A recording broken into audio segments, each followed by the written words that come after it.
ধরেন আপনি কি আছেন, সিরাজগঞ্জে আছেন, এখন যাবেন আপনি কোথায়, রাজশাহী। এখন যদি একটা সোজা পথ থাকে, এই পথ দিয়েও যেতে পারেন, আপনি চাইলে এরকম এলোমেলো পথ থাকলে ঘুরে ফিরেও রাজশাহী যেতে পারেন। সো এই যে আপনি একটা সোজা মানে কি নির্দিষ্ট দিকে পথ অতিক্রম করছেন, এটাই হলো সরণ।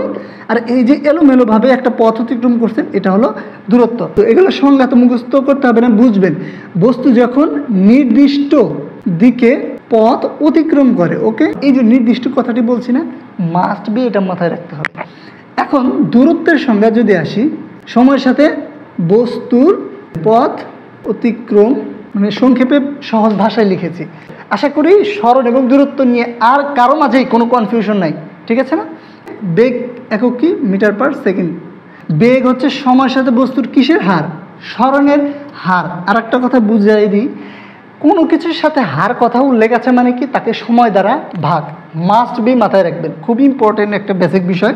সময়ের সাথে কার হার, বস্তুর সরণের হার। তার মানে কি বেগ ইকুয়াল টু, বেগ সমান কি ভি, কারণ বেগের প্রতীক কি ভি, ভেলোসিটি।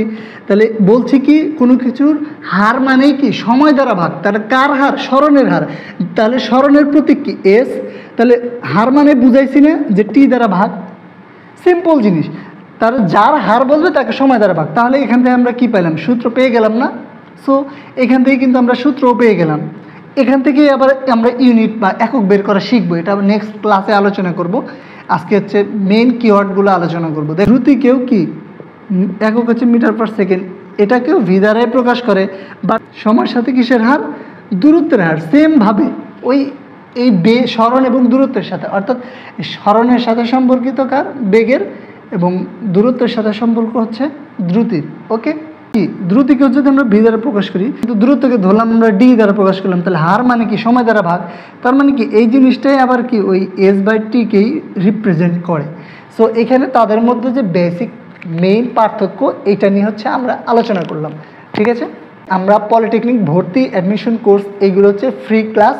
সো আমরা অফলাইনে সিরাজগঞ্জ সদর এবং অফলাইনে গাজীপুর ডুয়েট এরিয়াতেও আমাদের ব্যাচ চালু হচ্ছে। আমরা অলরেডি 1 তারিখ থেকে ক্লাস শুরু করেছি। নতুন যারা ভর্তি হতে আগ্রহী অবশ্যই যোগাযোগ করবেন, এবং আমাদের অনলাইন কোর্সও কিন্তু চালু হচ্ছে খুব শীঘ্রই। সো যারা অনলাইন কোর্সটি করতে চান অবশ্যই ইনবক্স করবেন। ধন্যবাদ।